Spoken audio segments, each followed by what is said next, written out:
আলহামদুলিল্লাহ, সম্মানিত উপস্থিতি, আমরা আজকের বুখারীর প্রথম দার্সে বিস্তারিত আলোচনা করার সময় আমাদের নেই। মর্মে সংক্ষিপ্ত কথায় এইভাবে যে পৃথিবীর হাদিস শাস্ত্রের সবচেয়ে বড় মুহাদ্দিস, যারা হাদিস সংরক্ষণ করেছেন, যাদের মাধ্যম দিয়ে আল্লাহ কিয়ামত পর্যন্ত হাদিস মানুষ সমাজে বহাল রাখার ব্যবস্থা করেছেন, তার সবচেয়ে বড় মুহাদ্দিস, হাদিস সংকলন সংগ্রহকারী ব্যক্তি মুহাম্মদ ইবনে ইসমাইল আল বুখারী। মুহাম্মদ ইবনে ইসমাইল আল বুখারী পৃথিবীতে সবচেয়ে হাদিস শাস্ত্রে বড় মানুষ বলে বিদ্বানগণ সিদ্ধান্ত নিয়ে বলেছেন।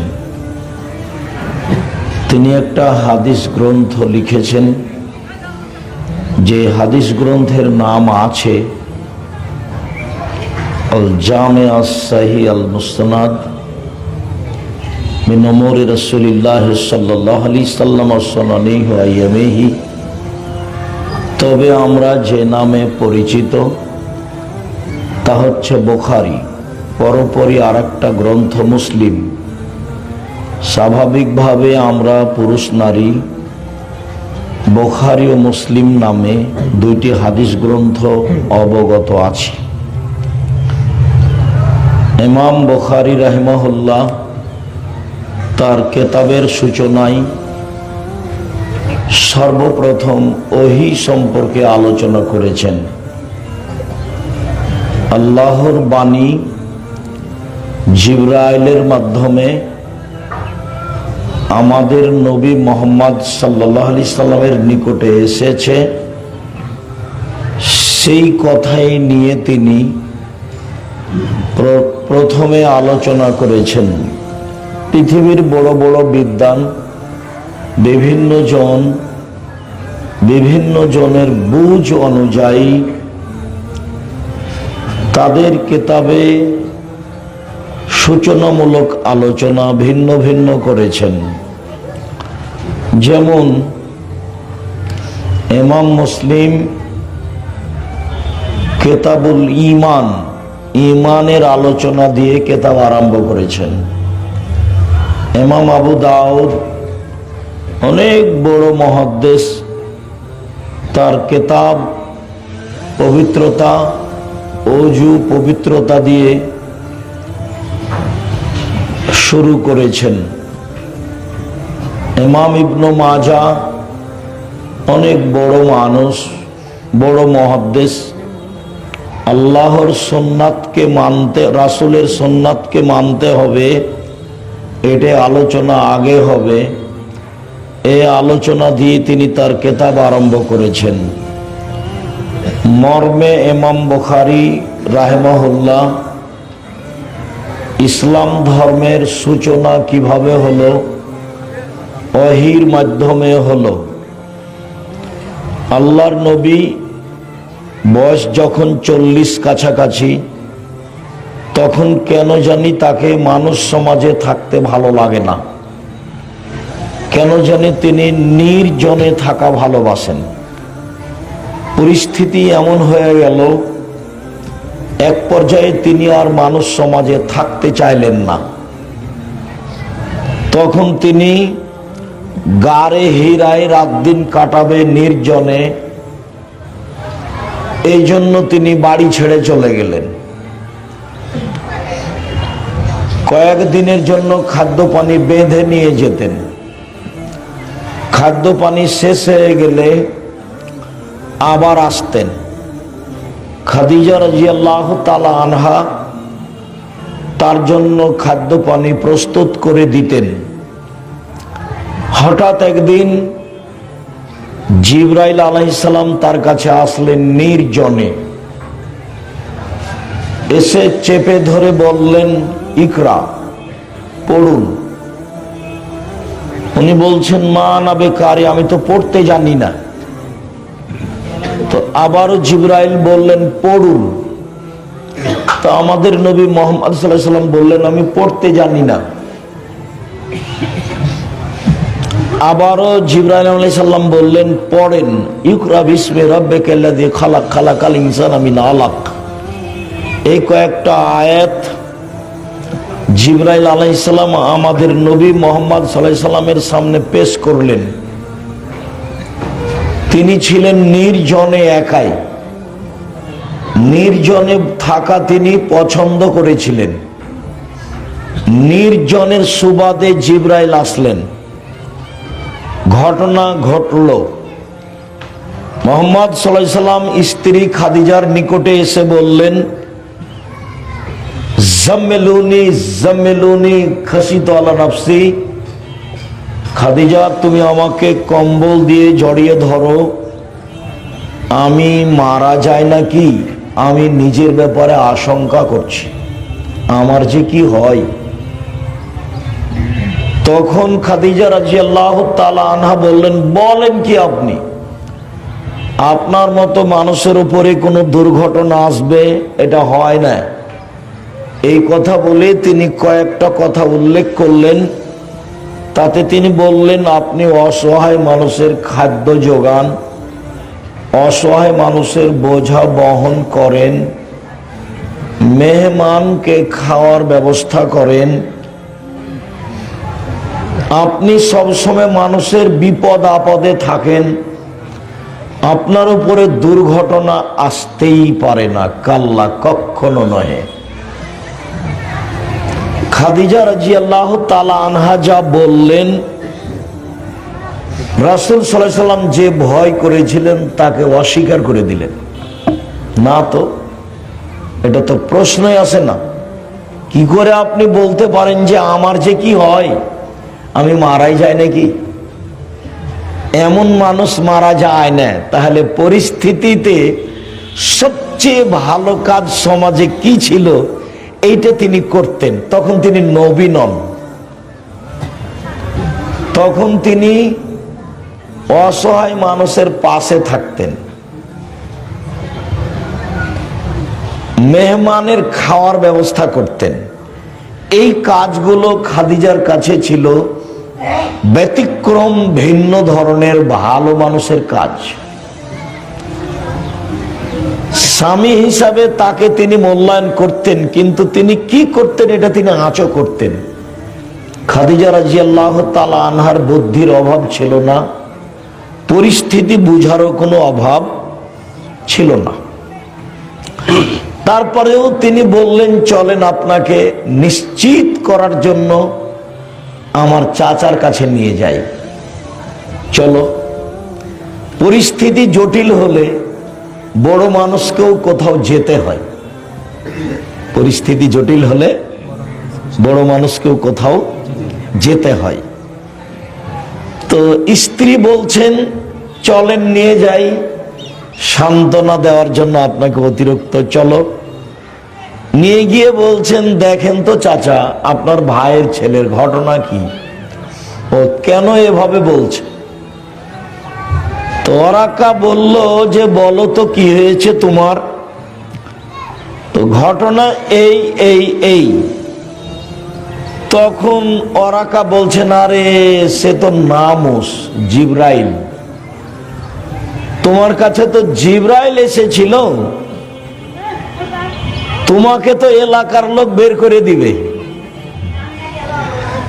তো তখন তিনি বলছেন আমুখরে জিয়ে আমাকে বের করে দেওয়া হবে, আমার চাচা চাচি গ্রামবাসী আমাকে কত ভালোবাসে, তা হিসাবে নিয়ে আসা যাবে না, তারা আমাকে বের করে দিবে মানে, এই কথা আমি বুঝে নিতে পারছি না। তো ঠিক আছে তাহলে বুঝো, আমি বলি জিবরাইল জীবনে যার কাছে এসেছে তাকেই মানুষ এলাকা থেকে বের করে দিয়েছে। তুমি যে বলছো যে আমার আত্মীয় স্বজন, আমার চাচি, আমার চাচা, আমার গ্রামবাসী আমাকে জীবন দিয়ে ভালোবাসে, আর তারা আমাকে বের করে দিবে, এটা কথা হলো? তো তুমি যে বিশ্বাস করো না, তো তোমাকে বলি, জীবনে যার কাছে জিবরাইল এসেছে তাকেই বের করে দেওয়া হয়েছে। তো তোমার কাছে এসেছে, তোমাকেও বের করে দেবে। তো আমি ওই সময়তে বেঁচে থাকলে তোমাকে সহযোগিতা করতাম। তো এই হলো ওহির সূচনা। ইমাম বুখারী রাহিমাহুল্লাহ তার কিতাব শুরু করলেন ইসলাম ধর্মের সূচনা দিয়ে, ওহির সূচনা দিয়ে। তাতে তিনি একটা অধ্যায় উল্লেখ করলেন, বাবু কাইফা কানা বাদুল ওয়াহি ইলা রাসূলিল্লাহ সাল্লাল্লাহু আলাইহি ওয়াসাল্লাম। আল্লাহর রাসূলের নিকট কিভাবে ওহির আগমন হলো, কিভাবে ওহির আগমন হলো, এইটা হলো ইমাম বুখারীর বুখারী গ্রন্থে প্রথম আলোচনা। যদিও তিনি 4টা হাদিস পেশ করেছেন, তার একটা হাদিসেই মাত্র ওহির আলোচনা আছে, বাকি হাদিসে ওহির আলোচনা নেই। তবে ওহি সম্পর্কে কিছু কথা আছে 4টা হাদিসেই। কিভাবে ওহির সূচনা হলো, তো আমি কাইফা কানা বাদু ওহি এগুলো নিয়ে আলোচনা না করে সামনের দিকে যাই, তোমার ওস্তাজিরার সময়ে লম্বা আলোচনায় জানাবে কিভাবে ওহির আগমন আমাদের নবীর কাছে হলো। এইটা হলো ইমাম বুখারীর অধ্যায়, এইটাকে সামনে রেখে উনি কিছু বলবেন। তো অধ্যায়কে সামনে রেখে উনি একটা কোরআন মাজিদের আয়াত পেশ করলেন একবারে সূচনাতেই, বাবটা অধ্যায়টা উল্লেখ করেই একটা আয়াত, ইন্না আওহাইনা ইলাইকা কামা আওহাইনা ইলা নূহিন ওয়ান নাবিয়্যিনা মিন বাদিহি। নিশ্চয় আমি মুহাম্মদ সাল্লাল্লাহু আলাইহি সাল্লাম আপনার নিকট ওহী করেছি যেভাবে নূহ এর নিকট এবং নূহের পরবর্তী নবীগণের নিকট ওহী করেছিলাম। আপনার নিকট সেভাবেই করেছি যেভাবে অতীতের নবীগণের নিকট করেছিলাম। প্রথমত ইমাম বুখারী বলতে চাইলেন যে অতীতের নবীগণের কাছে যেগুলো ছিল সেইগুলো হাদিসের মতোই কথা ছিল, বা নবীর কথাগুলি অতীতের নবীর কেতাবের মাধ্যমে জিবরাইলের মাধ্যমে যা এসেছে তেমনি। এখানে ইমাম বুখারী ওহী মাতলুর আলোচনা করতে চাননি, যেগুলো জিবরাইল সরাসরি পড়েন, যার নাম কোরআন মাজিদ। এইটা ইমাম বুখারী এখানে বলতে চাননি, কেননা ইমাম বুখারীর উদ্দেশ্য কোরআন মাজিদ নিয়ে আলোচনা করা নয়। ইমাম বুখারীর লক্ষ্য উদ্দেশ্য হলো হাদিস নিয়ে আলোচনা করা। তো হাদিস নিয়ে যে আলোচনা করবেন, তো হাদিসের কথা বলবেন, অতীতের কোনো হাদিস দেখাবেন এখানে, তা না দেখিয়ে কি দেখিয়েছেন, একটা আয়াত দেখিয়েছেন। প্রথমে আয়াত দেখিয়ে বলেছেন যে অতীতের নবীর কথাগুলো ছিল ওহী হাদিস, আমার নবীর কাছে যেগুলো হাদিস হিসেবে এসেছে সেগুলো আল্লাহর বাণী, জিবরাইলের মাধ্যমে নবী বলেছে। তবে জিবরাইল এসে পড়েননি, তেলাওয়াত নয়। তো হাদিসের মান নবীর, আমাদের নবীর যে হাদিসের মান, অতীতের নবীগণের কথারও সেই মান। অতীতের নবীগণের ওহির মান যা ছিল, আমাদের নবীর হাদিসের মান সেটাই। প্রথমত ইমাম বুখারী এই কথা বলতে চাইলেন। তারপরে যেটা বলতে চাইলেন সেটা হলো এই যে আপনার উপরে বিধান যেটা আল্লাহ দিয়েছেন, সেই বিধানের সূচনা হয়েছে নূহ আলাইহিস সালামের উপরে।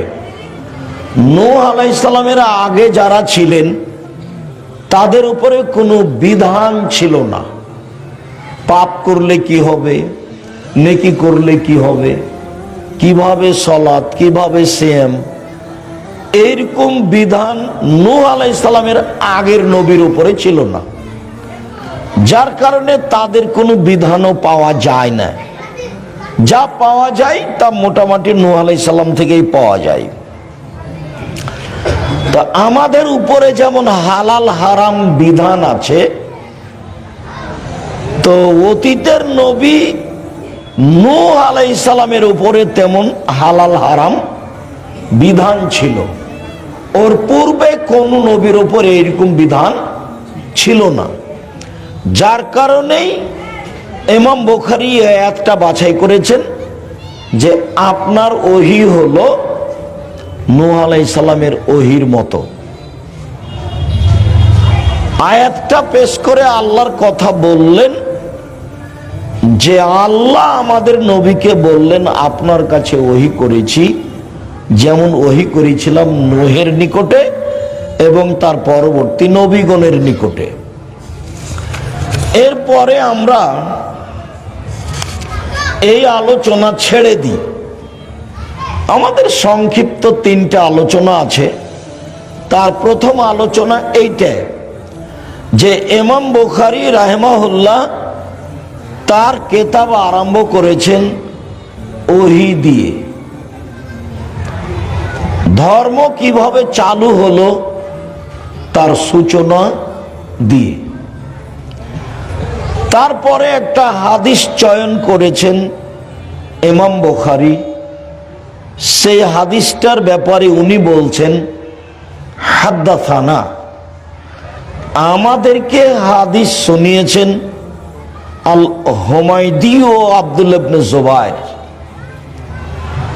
আর হুমায়দি বলেন আমাদের সামনে হাদিস পেশ করেছেন সুফিয়ান ইবনে ওয়াইনা।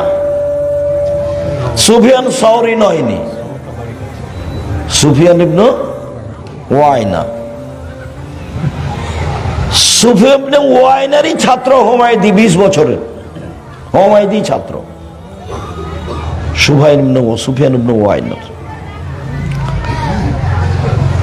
সুফিয়ান ইবনে ওয়াইনা বলেন আমাদের সামনে হাদিস পেশ করেছেন ইয়াহইয়া ইবনে সাঈদ আল আনসারী।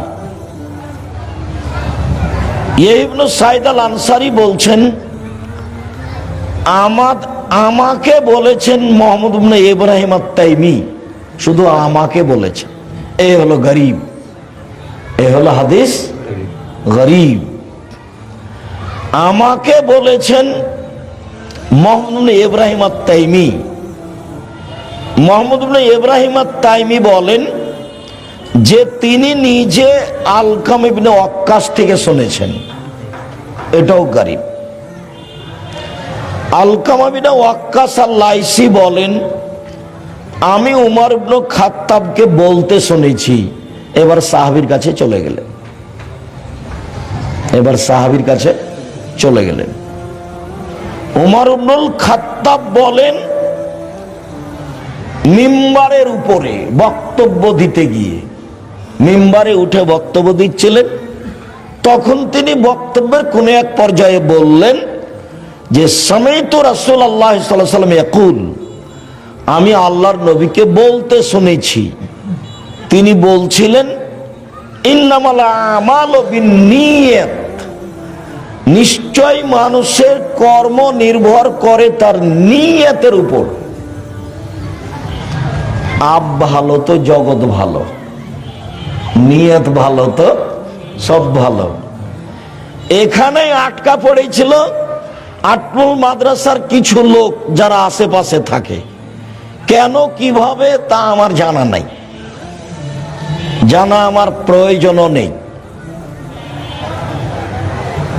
ইন্নামাল আমালু বিন্নিয়াত, মানুষের আমল নির্ভর করে কিসের উপরে?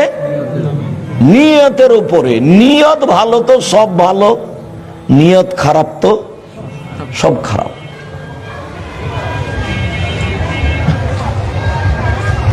অনেক কথা হাদিস শেষ করি, তার দুই একটা বলি। ওয়াইন্নামা লিকুল্লি ইমরিন মা নাওয়া, নিশ্চয় মানুষ সেটাই পায় যা নিয়ত করে, যার ইচ্ছা করে।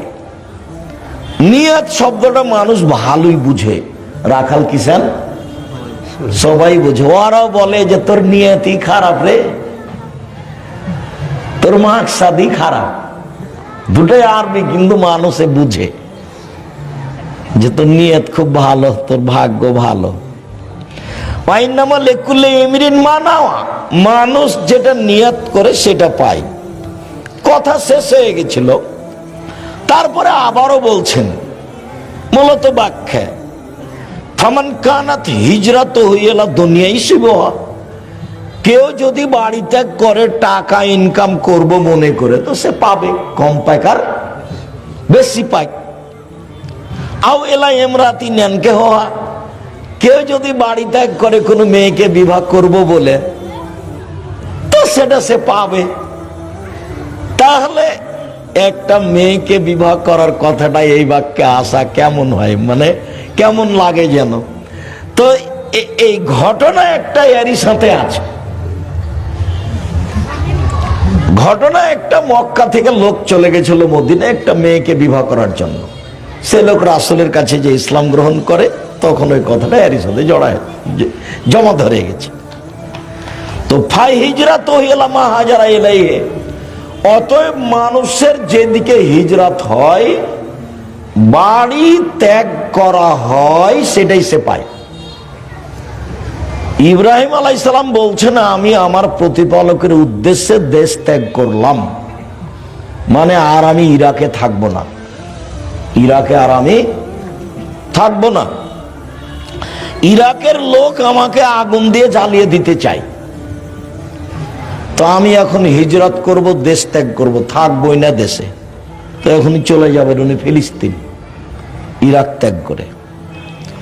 তো যে যেটার ইচ্ছা পোষণ করে, আল্লাহ তাকে সেটা দিয়ে দেন সময়ের গতিতে। প্রথমে দুই একটা বলি বর্ণনাকারীদের পরিচয়। প্রথম আলোচনা যে ইমাম বুখারী আল হুমায়দিকে চয়ন করলেন কেন, হুমায়দি থেকে বর্ণিত হাদিস চয়ন করলেন কেন। কোরআন মাজিদ কুরাইশ বংশের কেরাতে লেখা আছে। কোরআন মাজিদ কার কেরাতে লেখা আছে? কুরাইশ বংশের। কেরাত তো সবাই বুঝবেন না, মানে আরবি পড়ার যে অক্ষর। তো একই অক্ষর চাঁপাই নবাবগঞ্জের লোকেরা বলছে যে কুণ্ঠে গেছিলি, কত ভারী করে বলছে, দন্তান্ন ঠকে এক জায়গাতে বলছে। আর বগুড়ার বলছে যে কুথে গেছিলি বা কৃষক গেছিলি, ওকে হালকা করে দিয়েছে, অক্ষরই নাই। ওরা অক্ষর বেশি করেছে আর এরা অক্ষর কমিয়ে দিয়েছে। তো ওটাও বাংলা ভাষা, এটাও বাংলা ভাষা। তো এইরকম ভাবে সৌদি আরবের বহু বংশ ছিল, যারা অনেক সময় উচ্চারণে একজন সিন উচ্চারণ করলে আর একজন ওই জায়গাতে সিন না করে সদ করেছে। একজন কেউ হামজা উচ্চারণ করেছে, তো ওই জায়গাতে আর একজন আর এক বংশ কি করেছে, আইন উচ্চারণ করেছে। তো এইভাবে 7টা ভাষা হয়ে গেছে কোরআন মাজিদ যেভাবে অবতীর্ণ হয়েছে তাতে। তো যখন উসমান রাদিয়াল্লাহু তাআলা আনহু কোরআন মাজিদ একটা রাখলেন, সব জ্বালিয়ে দিলেন, তখন কোনটা লেখা হয়েছিল, বহাল বহাল রাখা হয়েছিল কোনটা? কুরাইশেরটা। কেন? মুহাম্মদ সাল্লাল্লাহু আলাইহি ওয়াসাল্লাম হচ্ছেন কুরাইশের, অতএব এই বংশের কেরাতটাই কি করা হোক, বহাল রাখা হোক।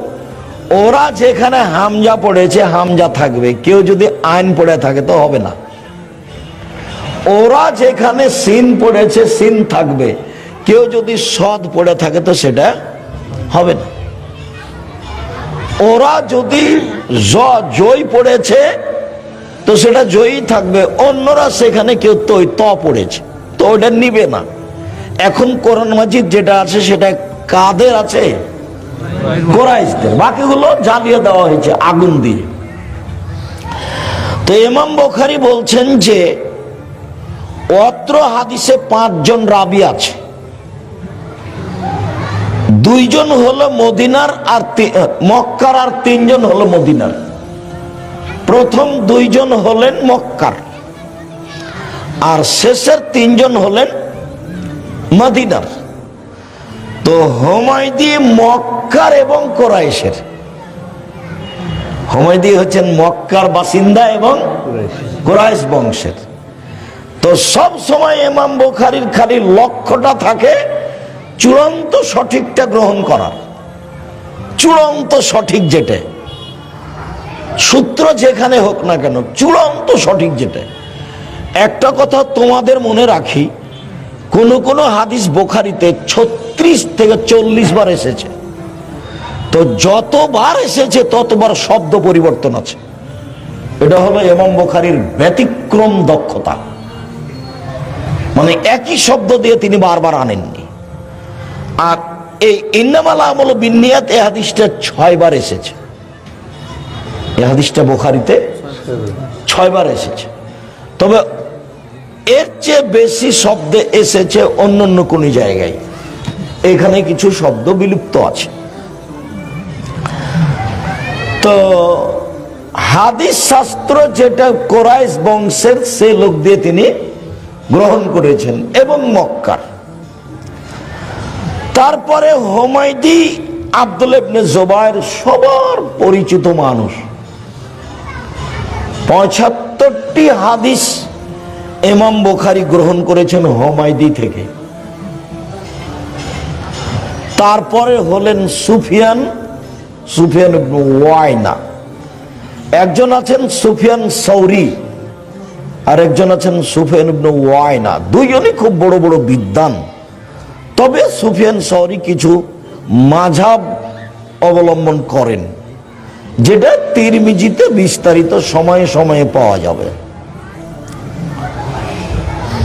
তিরমিজি বড় শাইখ দিয়ে পড়াতে হয়। তিরমিজির লেখক ব্যতিক্রম মুহাদ্দিস পৃথিবীর, সারা দুনিয়ার মধ্যে ঢুকে রেখেছে। তো সুফিয়ান সৌরিরই ছাত্র হচ্ছেন হুমায়দি, যিনি 1 নম্বরে আছেন। এনারা দুইজনই মক্কার মানুষ। তারপরে হলেন ইয়াহইয়া ইবনে সাঈদ আল আনসারী। ইয়াহইয়া ইবনে সাঈদ আল আনসারী মদিনার মানুষ। তার বিদ্যা বুদ্ধিতে কোনো প্রকার সন্দেহ বা কারো আপত্তি নেই। আপত্তি নেই কথাতে একটা চট করে কথা মনে পড়লো, বলে রাখি তোমাদের। বর্ণনাকারীদের কোন চরিত্র, কারো যদি এমন কোন চরিত্র প্রমাণ পেয়েছে যে স্টলে বসে চা খেতে থেকেছে, মানুষের সাথে বসে চা খেয়েছে, এটাকে বলা হয় খেলাফুল মরুয়াত, ভদ্রতা বিরোধী কর্ম। এরকম আচরণ যদি কোনো বিদ্বানের থেকেছে, ইমাম বুখারী তার হাদিস নেননি। ভদ্রতা বিরোধী কর্ম। হাদিস পড়ান যিনি, তিনি এখানে স্টলে বসে চা খাবেন, এই শিষ্টাচার, এই অভ্যাস, এই আচরণ তাকে ছাড়তেই হবে।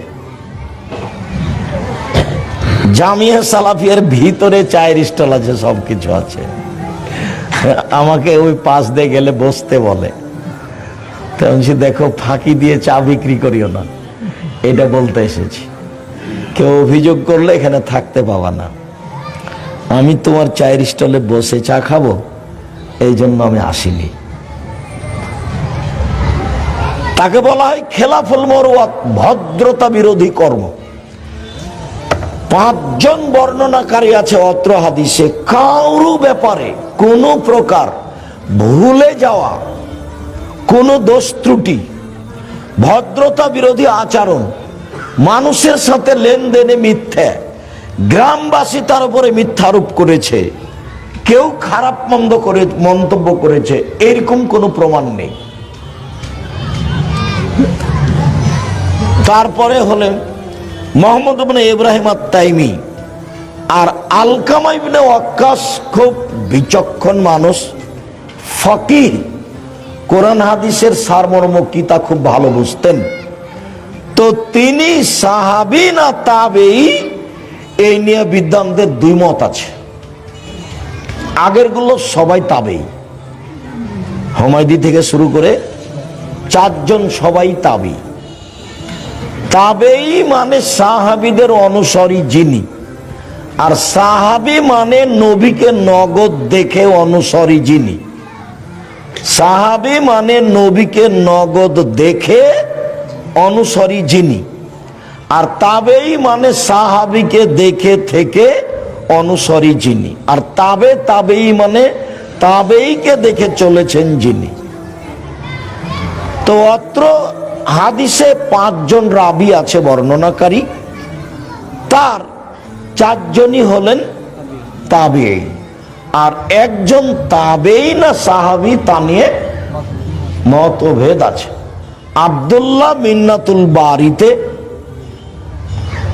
তাবেঈ নয় এটাই চূড়ান্ত সিদ্ধান্ত দিয়েছে।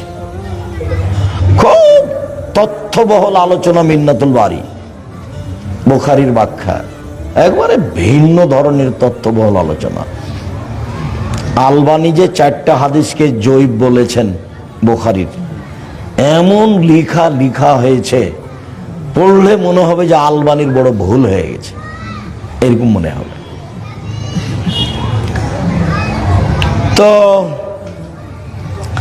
আলকামা ইবনে ওয়াক্কাস আল-লাইসি বিচক্ষণ রাবী, রাবীদের ব্যাপারে মোটামুটি কথা শেষ করলাম। তারপরে হলো ইন্নামাল আমালু বিন্নিয়াত। ইন্নামাল আমালু বিন্নিয়াত, এই হাদিসটি ইমাম বুখারী কেন নিয়ে আসলেন? আলোচনা তো ওহীর, তো এখানে তো ওহীর কোনো কথা নেই, যার কারণে একচাটিয়া বিদ্বানগণ বলতে চেয়েছেন যে ছাত্র শিক্ষক সবাই যেন নিয়তটা ঠিক করে নেয়। পড়তে পড়তে কয়দিন পরে একজন বলছে গার্মেন্টসের চাকরি নিবি, বেতন 30,000, তখন বলছে যে বুখারীর দার্স থাক, গার্মেন্টসে যায়। তো বাপ মা মিলে সিদ্ধান্ত নিয়েছে যে চল রে, ছেলেটা 3টা তো পার হয়ে গেছে দুনিয়ার বদ, একটা ভালো আটমল মাদ্রাসায় দি। তো আটমল মাদ্রাসায় দিয়েছে। তো 2-4 মাস পরে খালা বলছে, ছেলেটার খালা, তোর মা বুঝে তোকে নষ্ট করার জন্য দিয়েছে, তোর কত মেধা ভালো, তোকে যদি এতে বগুড়া ক্যাডেট স্কুলে ভর্তি করতো তাহলে তোর কত শোনো হতো, কত কি করতি, ইঞ্জিনিয়ার হয়ে একটা বড় ডাক্তার হয়ে শয়তান হতি, প্রতারক। তো এভাবে খালা বারবার বলেছে। তখন খালাকে গিয়ে বলছে, তার খালা আবার ওর মাকে ধমকালছে। তখন ওর খালু আবার বলে, তুমি জায়গা পাও না, ছেলেটা ওখানে দাও। কয়দিন পরে তখন নিয়ত কি হয়ে গেছে, উল্টে গেছে, দিয়ে বলছে যা হয়েছে হয়েছে, ভুল তো করেছি, ছেলেটা বগুড়াতে ভর্তি করে দিয়াই রে। ইন্নামাল আমালু বিন্নিয়াত, ইমাম বুখারী কি আসলে ওহীর সাথে মিলানোর জন্য হাদিসটা নিয়ে এসেছেন, না ছাত্র শিক্ষকের অন্তরকে সংশোধন করার জন্য নিয়ে এসেছেন? বলছে যে 8 বলে এসেছি, এখন কয়েকদিন বুখারী পড়বো, আসলে কুষ্টিয়া বিশ্ববিদ্যালয়ে ভর্তি হবো সেই জন্য। তো কয়েকদিন কোথায় আর থাকবো, 8 মূলে খাই থাকি ফিরি। তো জামিয়া সালাফিয়া গেল না কেন, হাজার হাজার ছাত্র। তো বলছে যে আর বলেন না, আব্দুর রহমান এমন শক্ত, বাপ রে বাপ, পা ধরে পড়ে নিয়ে গেছিলাম, তো হয়নি। কই যে হবে না রে, অন্তর আর একটা আছে। কয়দিন পরে ও কোথায় যাবে? কুষ্টিয়া বিশ্ববিদ্যালয়ে ভর্তি পরীক্ষা দিতে যাবে, আসলে এমনি আছে ও এখানে। তো ইমাম বুখারী বলছে যে ছি ছি ছি ছি, ওহির আলোচনা শুরু করেছি, কিন্তু তুমি আগে কি করো? সংশোধন হও। ইন্নামাল আমালু বিন্নিয়াত। তুমি যে এখন ফাঁকি দিয়ে আছো, চাঁপানেমুজের ভাষাতে ভোগা দিয়ে আছো, ফাঁকি দিয়ে যে তুমি আছো, তো তোমার অন্তরে একটা কালো দাগ পড়ে গেছে। অন্তরে তোমার একটা কালো দাগ পড়ে গেছে, এটা দিয়ে আর হবে না পড়া। যেখানে যাও পথ ভালো আর হবে না, কেটে গেছে। ওটা নিয়তে কি হয়ে গেছে?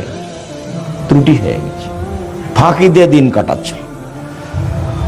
তো অনেক বিদ্বানী আলোচনা অন্য আর এই হাদিসটাকে সামনে রেখেছে। তার মধ্যে মেশকাতও তাই, উনি ইমানের আলোচনা করবেন, দেখি তার উপরে একটা হাদিস লিখে রেখেছেন, সেটা হলো ইন্নামাল আমালু বিন্নিয়াত। তো মেশকাতের লেখক ও ছাত্ররাকে বলছে, দেখো আমি হাদিসটা নিয়ে এসে নিজেকেও সংশোধন করতে চেয়েছি, ভালো মানুষ করতে চেয়েছি। তোমরা যারা পড়ছো তারা একটু তোমরা কি করো? ভালো মানুষ হওয়ার চেষ্টা করো। নিয়তে ত্রুটি থাকলে সব যাবে। নিয়তে ত্রুটি থাকলে মিথ্যার আশ্রয় নেওয়া লাগবে, আর মিথ্যা যখন ঢোকে যাবে তখন আর সেটা ভালো থাকবে না। ইমাম বুখারী ওহী দিয়ে আলোচনা শুরু করেছেন আর তাওহীদ দিয়ে আলোচনা শেষ করেছেন। ওহী দিয়ে আলোচনা শুরু করেছেন আর তাওহীদ দিয়ে আলোচনা শেষ করেছেন। কেন এভাবে করলেন? ওহী দিয়ে আলোচনা শুরু করে বললেন, পৃথিবীর মানুষ জীবনটা কাটাও ওহী অনুযায়ী, আর শেষটা যেন তাওহীদ টিকে থাকে, লা ইলাহা ইল্লাল্লাহ। যদি লা ইলাহা ইল্লাল্লাহ না টিকে তো ওহী গেছে, ওহী গেছে। তো এতদিন তো আমল করলে ওহী অনুযায়ী, তো শেষেরটা যেন তাওহীদের উপরে থাকে। মান কানা আখিরু কালামি লা ইলাহা ইল্লাল্লাহ ফাদাখালাল জান্নাহ। কারো যদি বাক্য হয় শেষ কালেমা লা ইলাহা ইল্লাল্লাহ, তো সে জান্নাতে চলে গেছে। তাহলে তাওহীদ আছে সেই জন্য। ইমাম বুখারী ওহী দিয়ে আলোচনা শুরু করলেন আর তাওহীদ দিয়ে শেষ করলেন। কেন?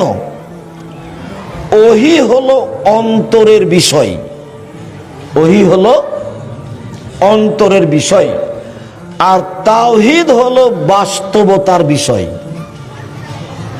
ওকে বলতে হবে লা ইলাহা ইল্লাল্লাহ। অন্তরে ত্রুটি থাকলে ওহী কেটে যাবে। সেই জন্য ইমাম বুখারী ওহী দিয়ে শুরু করেছেন আর তাওহীদ দিয়ে শেষ করেছেন। ইমাম বুখারী ওহী দিয়ে শুরু করে বলেছেন, দেখো যার যত নিয়ত ভালো তার তত আমলের ওজন ভালো। তাই ওহী দিয়ে শুরু করে ওজন দিয়ে শেষ করেছেন, তাওহীদ দিয়ে শুরু করে ওজন দিয়ে শেষ করেছেন। শেষ হাদিসটা কিসের? কালিমাতানে সাকিলাতানে খাফিফাতানে ফিল মিজানে, দাড়ি পাল্লা দিয়ে করেছেন। তার মানে যার নিয়ত যত ভালো তার দাড়ি পাল্লাতে নেকি তত ভারী, তত ভালো। যার নিয়ত যত ফাঁকি দেওয়া তার ওই দাড়ি পাল্লার নেকি তত খালি, এমনিতে হালকা। তো আমি আরো দুইটা কথা আছে, সেই জন্য তোমাদের এখানে তোমাদেরকে সতর্ক করো। তো আমরা নিজেরা সতর্ক হওয়ার উদ্দেশ্যে যারা এখানকার শিক্ষক, যারা আমরা আছি দায়িত্বে, তাদের সতর্ক করার লক্ষ্যে বলি যে অবশ্যই নিয়ত সংশোধন করে কাজ করতে হবে। এইভাবে বলা হবে না যে আচ্ছা যাক এটা এখন হচ্ছে তো এটা করে নি, পরে আর একটা তো অন্য করবোই, সেটা তো আমি জানছি, পরে আর একটা করবো সেটা তো জানছি। তোমার অন্তরটা যেন খুব পরিষ্কার হয় আসলে তুমি দুদিন থাকার জন্য এখানে আসনি, বুখারী পড়ার জন্য এখানে এসেছো, এইটা যেন হয়। এইটা ছাত্র শিক্ষক সবাকেই বলি। আর একটা কথা বলি, বুখারী পড়াও ভাগ্য, বুখারী পড়ানো ভাগ্য। বুখারী পড়াও ভাগ্য, বুখারী পড়ানো ভাগ্য। যদি পড়তে পড়তে 2 মাস 4 মাস 6 মাস পরে চলে যাও, তাহলে বুঝতে হবে ভাগ্য টলে গেছে। আসলে আমার ভাগ্যে এটা নেই, তাই এটা ঘটলো। বুখারী পড়াতে পড়াতে যদি বন্ধ হয়ে যায়, তাহলে বুঝতে হবে ভাগ্য টলে গেছে। আসলে আমার ভাগ্যে এটা নেই, আমি জোর করে ধরে রাখছিলাম। এরপরে যেটা জরুরি কথা, আমি আপাতত, তোমরা বই খুলে থাকো, দার শেষ করে আমি কোরআন মাজিদ থেকে 2-1টা কথা বলছি।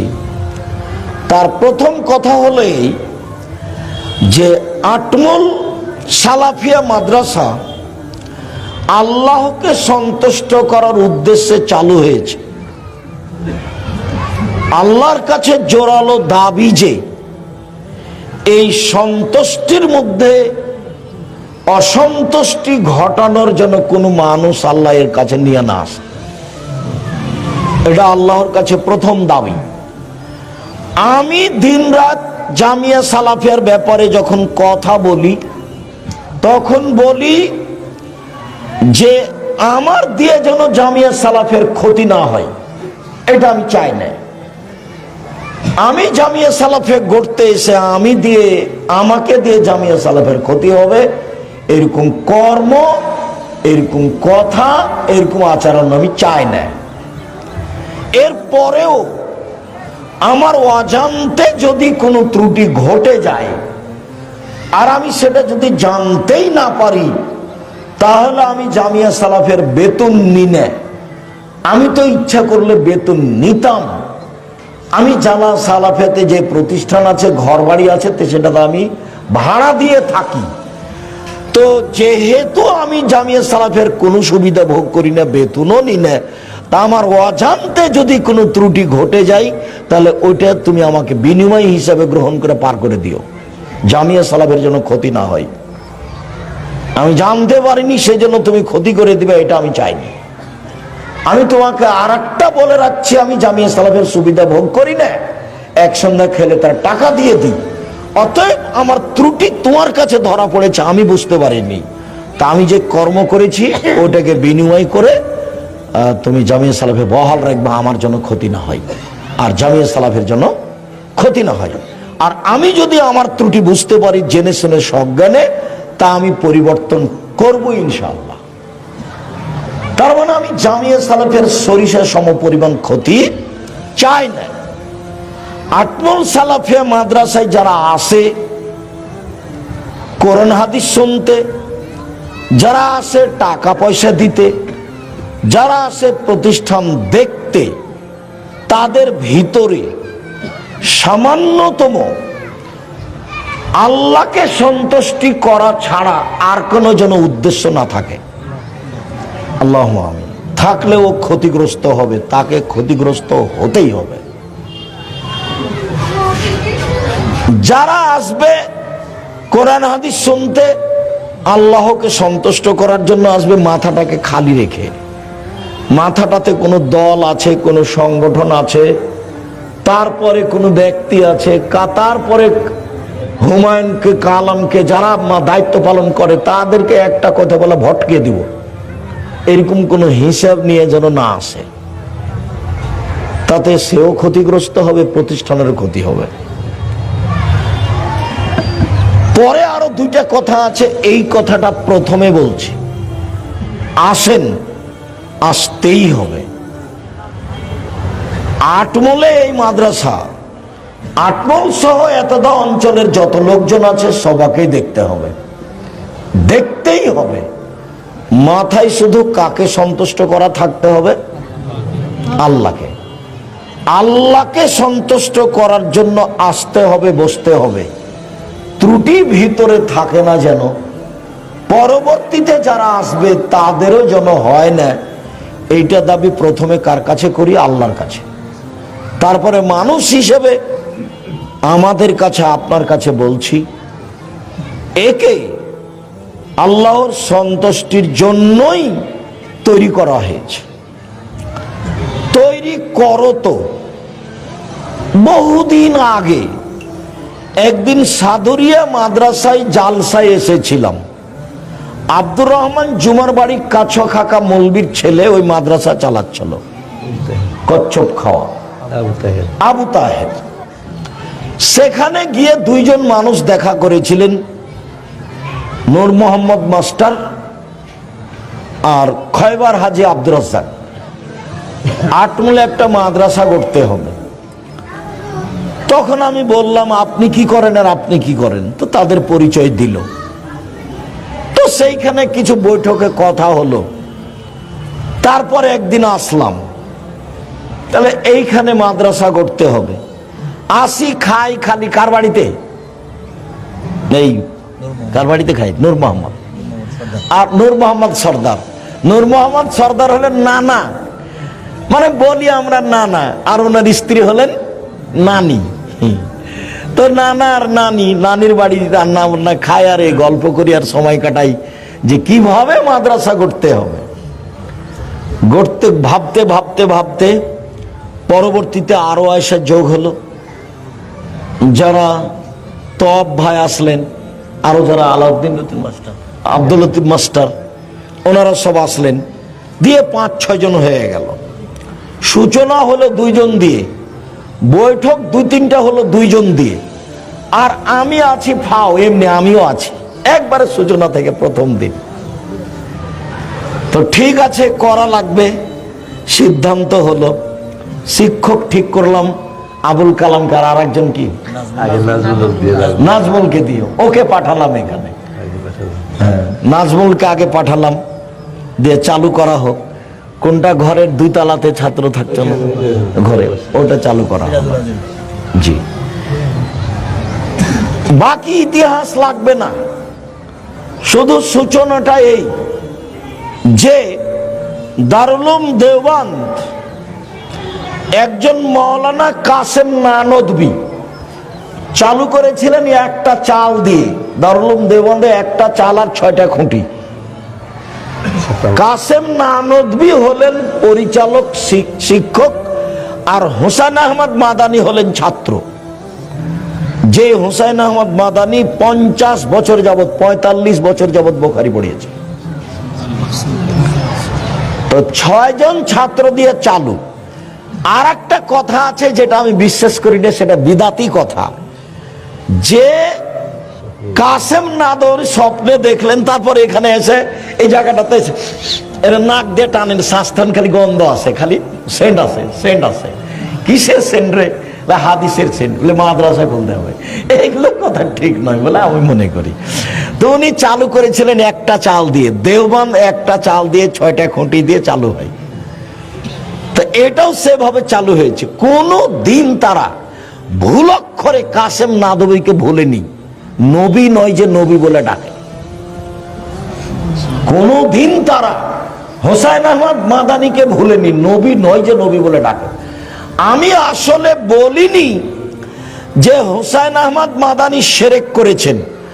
জজ আমাকে যখন বলল সিলেট সুনামগঞ্জ কোর্টের, ও ভুল বলল, কিন্তু আমাকে কথা বলা নিষেধ করা আছে, তাই আমি বলতে পারিনি। আমি বলেছি যে এটা শিরক, এটা শিরক, এটা শিরক। হোসেন আহমদ মাদানী যেখানে ডালিম গাছের নিচে বুখারী পড়াতেন, পরবর্তী শিক্ষকেরা বলতেন যে বরকতের জন্য ডালিম গাছের নিচে বুখারী পড়তে যেতে হবে একদিন। আমি বলেছি এটা শিরক। কথা বুঝতে পারোনি? আমি বলিনি যে হোসেন আহমদ মাদানী মুশরিক, এ কথা আমি বলিনি। আমি বলেছি যে হোসেন আহমদ মাদানী ডালিম গাছের নিচে বুখারী পড়াতেন, পরবর্তীতে যেসব বিদ্বানেরা বলেছেন যে বরকতের জন্য একদিন কোথায় বুখারী পড়াতে যেতে হবে? ডালিম গাছের নিচে। আমি এটাকে শিরক বলেছি। তো জজ আমাকে বলছে, ছাত্র মসজিদের ওখানে জজ আমাকে বলছেন যে আপনি বলেছেন হোসেন আহমদ মাদানী মুশরিক। তা আমি কিন্তু এখন তার বলতে পারি না যে না, আপনি ভুল বলছেন। কেননা উকিল আমাকে বলেছে যা বলবেন মুখ খুলবেন না, যা বলবে খালি আপনি শুনবেন। এদের নাম জজ, হাকিম। হাকিম নড়ে তো হুকুম নড়ে না, একটা ঘটে যেতে পারে। তো তারা কোনোদিন স্মরণে তাদেরকে ভুলেনি। তাদের একটা দোয়া বরকত আছে, যখনই ভিন্ন কিছু ঘটবে তখন আল্লাহর অসন্তুষ্টি নেমে আসবে। যখনই আল্লাহর অসন্তুষ্টি নেমে আসবে তখন আপনার শত চেষ্টা ব্যর্থ হবে, শত চেষ্টা ব্যর্থ হবে। আর আরেকটা কথা, যে কাজের জন্য লাগে অধিকার। যেমন আমরা তপ ভাইয়ের ছেলেকে পূর্ণ অধিকার দিয়ে রেখেছি, বাবা তুমি প্রতিষ্ঠানটা দেখো, ভাবো, চিন্তা ভাবনা করো, প্রতিষ্ঠান ভালোভাবে গড়তেই হবে। তো স্বাধীনতাই চেয়েছে মুসা আলাইহিস সালাম ফেরাউনের কাছে গিয়ে। স্বাধীনতার খুব দাম। একবারও বলেননি মুসা ফেরাউনকে যে ইসলাম কবুল করে, ইসলাম গ্রহণ করেন, বলেন এক আল্লাহ, বলেন এক আল্লাহ, এ কথা মুসা বলেননি। দেখেন, 1 মিনিট বলি, এই চলো, এক চুপ থাকো। মুসা আলাইহিস সালাম আল্লাহ যখন মুসাকে বললেন যে ফেরাউনের কাছে যান আপনি, তো মুসা বললেন যে আমি সাবলীল ভাষায় ভালো করে কথা বলতে পারি না। তখন আল্লাহ বললেন যে আমি ওটা ঠিক করে দিচ্ছি, আপনি বলেন রব্বি ইশরাহ লি সাদরি ওয়া ইয়াসসির লি আমরি ওয়াহলুল উকদাতাম মিন লিসানি ইয়াফকাহু কাওলি। যেতে হবে, যান, আমি এটা ঠিক করছি। তখন মুসা আলাইহিস সালাম বলছেন, দেখেন ফেরাউনের পক্ষ থেকে আমার উপরে একটা হত্যার অভিযোগ আছে, আমি কিন্তু এক থাপ্পড় দিয়ে একটা মানুষ মেরে পালিয়ে এসেছি, ও কিন্তু আমাকে মারবে। তখন আল্লাহ বলছেন যে ঠিক আছে, আমি আপনার সাথে আছি, আমি আপনার সাথে আছি। তো মুসা আলাইহিস সালাম বলছেন, না আমি একাই যেতে পারবো না, আমার ভয় হচ্ছে। এরপরে কি হবে তাহলে? বলে আমার ভাইকে সাথে দেন। ঠিক আছে, দিলাম। সব কথা আল্লাহ মুসার মেনে নিলেন।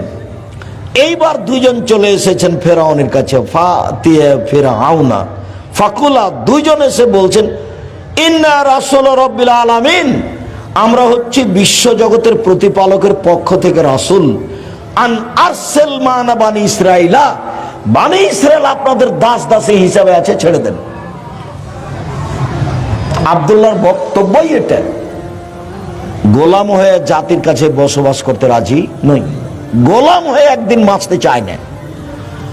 মুসা বলছেন যে আমার সম্প্রদায়কে ছেড়ে দিতে হবে। আগে তো এসে বলবে বল লা ইলাহা ইল্লাল্লাহ বল, এই কথা না বলে কি বলছেন, আমার লোকজন ছেড়ে দেন। যুগ যুগ ধরে মুসা আলাইহিস সালামের সম্প্রদায়ের বানি ইসরায়েলেরা দাস দাসী হিসেবে আছে। সারাদিন পুরুষকে কাজ করে নেই, বা যখন তখন পুরুষদের হত্যা করে, আর বানি ইসরায়েলের নারীদের সাথে অন্যায় করে এবং বাড়িতে দাসী হিসাবে রাখে। শতাব্দীর পর শতাব্দী, শতাব্দীর পর শতাব্দী, কাল কাল ধরে চলছে।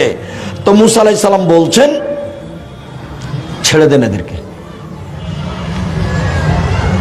এই কথা বলতে ফেরাউনের খুব ব্যাঘাত, আতে ঘা লেগেছে। তখন ফেরাউন বলছে, আলাম নুরাব্বিকা ফিনা, কি ব্যাপার, তোমাকে আমি লালন পালন করিনি ওয়ালিদান শিশুকালে, অলাবেস্তা ফিনা নুমরেকা সিনিনা, তুমি বহুদিন আমার মাঝে ছিলে না, আমার সামনে এসে এভাবে কথা বলো, মানে আমার লোকজনকে ছেড়ে দেন, এই কথা তো যেমন তেমন নয়, মুখের ওপরে বলা, লিখিত ভাবেও নয়, স্মারকলিপি নাই এখানে, নগদ ছেড়ে দেন। তখন ছোট থেকে শুরু করেছে ফেরাউন তাকে, তোমাকে আমি লালন পালন করিনি, তুমি আমার বাসায় বহুদিন ছিলে না,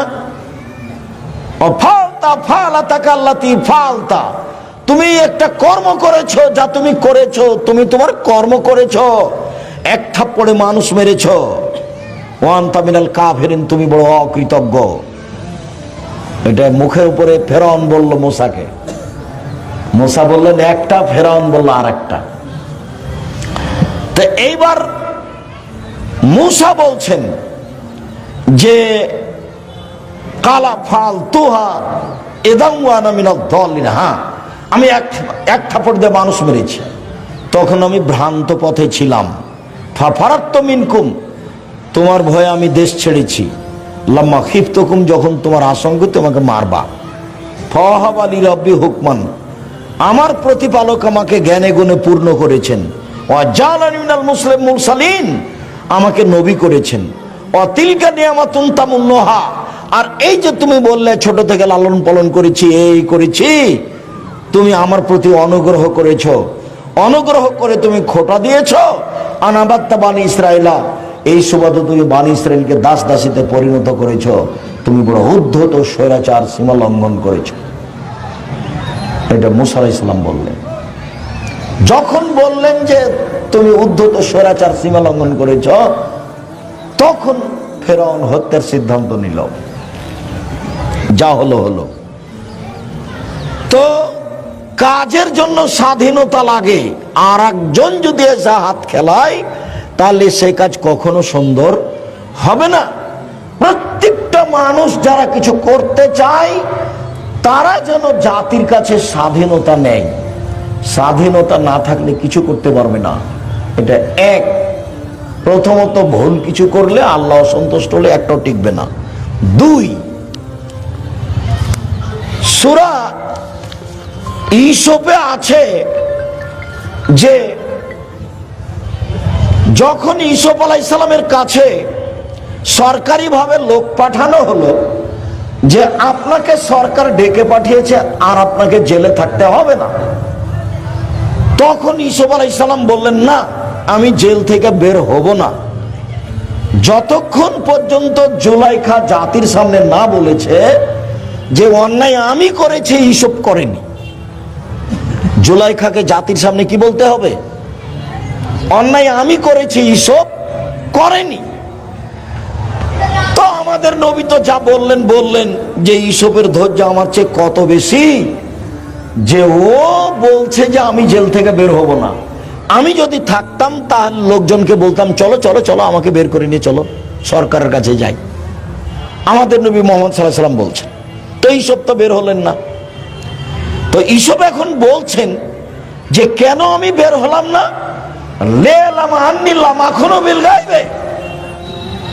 জুলাইখার স্বামীকে জানতে হবে আমি তার অজান্তে বিশ্বাসঘাতকতা করিনি। আমি জুলাইখার স্বামী আমাকে এখানে থাকতে দিয়েছে, খেতে দিয়েছে। জুলাইখার স্বামীকে না জানিয়ে আমি জুলাইখার সাথে জেনা করিনি, এইটা আমি তার স্বামীকে জানাতে চাই যে আমি বিশ্বাসঘাতক নই। ও তো আমাকে এখানে থাকতে দিয়েছে, বলছে, এই জুলাইখা, এই যে ভালো ছেলে, সুন্দর, দেখছো না কত সুন্দর, টকটকে ঝকঝকে রে, একে আমরা ভবিষ্যতে সন্তান হিসাবে গ্রহণ করব। একে ভালো থাকতে দাও, ভালো খেতে দাও। এখন ভালো খাচ্ছেন, ভালো থাকছেন, এই সুবাদে আমি তার স্ত্রী জুলাইখার সাথে অন্যায় করব, এটা আমি করিনি। আমি বিশ্বাসঘাতক নই। মর্মে আমি কল্যাণের আশায়, আটমল সালাফিয়া মাদ্রাসার ভিত্তি ছিল একবারে আল্লাহকে সন্তুষ্ট করার লক্ষ্যে, সামান্যতম কোনো স্বার্থ ছিল না। ভবিষ্যতেও যেন কোনো মানুষ স্বার্থ নিয়ে আটমল সালাফিয়া মাদ্রাসায় না আসে, আমি আমার পক্ষ থেকে জোরালোভাবে অনুরোধ জানাচ্ছি। আর উদ্বুদ্ধ করত বলছি যে আল্লাহর কাছে খালেস অন্তরে দোয়া করতে হবে যে আল্লাহ তুমি আটমল সালাফিয়া মাদ্রাসাকে কবুল করো, আমিন। আর ওদের হাতে রাখো যাদের হাতে থাকলে এই প্রতিষ্ঠান নিখুঁত অবস্থায় আল্লাহর সন্তুষ্টিতে থাকবে। হঠাৎ করে আটমল সালাফিয়া মাদ্রাসা এখানে ধপ করে পড়ে যায়নি। এটা কিভাবে গড়ে উঠেছে সবাইকে মনে রাখতে হবে। আর আল্লাহ কোনো কাজ কারো ধপ করে দিয়ে দেন না, সময় দিয়ে দেন। দীর্ঘ সময় ধরে আল্লাহর সন্তুষ্টিতেই যারা চেষ্টা চালিয়েছে তারা এ পর্যন্ত নিয়ে এসেছে। যারা চেষ্টা চালাচ্ছে তারা অনেক পর্যায়ে পৌঁছে দিয়েছে, ভবিষ্যতে আরো ভালো থেকে ভালো পর্যায়ে পৌঁছানোর চেষ্টা করবে ইনশাআল্লাহ।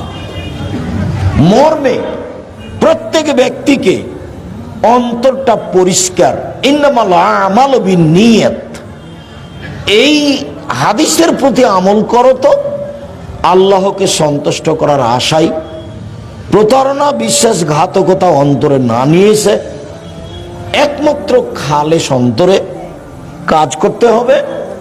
আল্লাহ সন্তুষ্ট থাকলে কাজ হবে ইনশাআল্লাহ। আজ যা আছে 5 বছর 10 বছর পরে এর চেয়ে আরো অনেক বেশি হয়ে যাবে। মর্মে বলি শেষে এসে, আল্লাহ যারা খালেস অন্তরে এই প্রতিষ্ঠান গড়ে চলে গেছে, তুমি তাদের কবরের শাস্তি মাফ করে দাও। আমরা ছাত্ররা শিক্ষকেরা তাদের পরবর্তী উত্তরসূরি হিসাবে আছি। আমরা তাদের জন্য তোমার কাছে অন্তর খুলে মন খুলে কোন প্রকার স্বার্থ ছাড়াই তোমাকে শিরক মুক্ত সর্বশক্তিমান মনে করে তোমার ক্ষমতার আশাধারী হয়ে বলছি, যারা খালেস অন্তরে আটমল সালাফিয়া মাদ্রাসা গড়েছে, তুমি তাদের কবরের শাস্তি মাফ করে দাও। তুমি তাদের কবরকে প্রশস্ত করো, তুমি তাদের কবরকে আলোকিত করো। আমরা যারা এলাকাবাসী দেশবাসী আছি, কি বলবেন, আমরা যারা এলাকাবাসী দেশবাসী আছি, তারা সবাই যেন আল্লাহকে সন্তুষ্ট করার আশায় খালেস অন্তরে আটমল সালাফিয়া মাদ্রাসায় দান এবং সহযোগিতায় পরামর্শে থাকি। আল্লাহ তুমি এই তৌফিক দান করো। এই তৌফিক দান করার দাবি জানিয়ে উপস্থিত বৈঠকি দান, যারা এখানে ছেলেরা আছি, যারা অভিযোগ আছি, সবাই অভিভাবক আছি, ওই এই আমার সাথে যে ছেলেটা ছিল,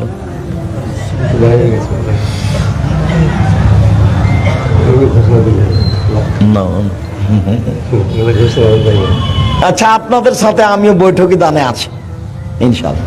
আপনারা সবাই বৈঠকি দানে অংশগ্রহণ করেন।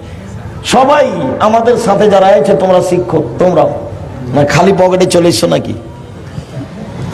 বৈঠকি দানে জাযাকুমুল্লাহ খায়রান, সবাই অংশগ্রহণ করবে। এই ছেলেরা তোমরাও। আচ্ছা, তোমাদের আর একটা কথা বলি ছাত্রদেরকে, জাযাকুমুল্লাহ খায়রান। তোমরা জুমার দিন যখন মসজিদে আসবে, দান থাকলে আল্লাহর দয়া থাকে আর বালা বিপদ দূর হয়ে যায়, ওর অন্তর পরিষ্কার হয়ে যায়। তোমরা 5টা টাকা 10টা টাকা বা একটা কয়েন নিয়ে আসবা জুমার দিন, এমনি আসবা না। কথা বুঝতে পারোনি? জুমার দিন 10টা টাকা বা 5টা টাকা, মহিলারা যারা আছেন, এই মেয়েরা আমাদের কারা আছো, তোমরা উপস্থিত বৈঠকে দান নাও, যে যেটা দিবে, যে যেটা হাতে নিয়ে এসেছে। খালি যাওয়ার সময় জিলাপি কিনে নিয়ে যাবে, খারাপ অভ্যাস। আমরা আমাদের জীবনকে ভালো কাজে ব্যয় করি, আমরা বেশি বেশি করে নেক আমল করি আর খারাপ কাজ থেকে বিরত থাকি।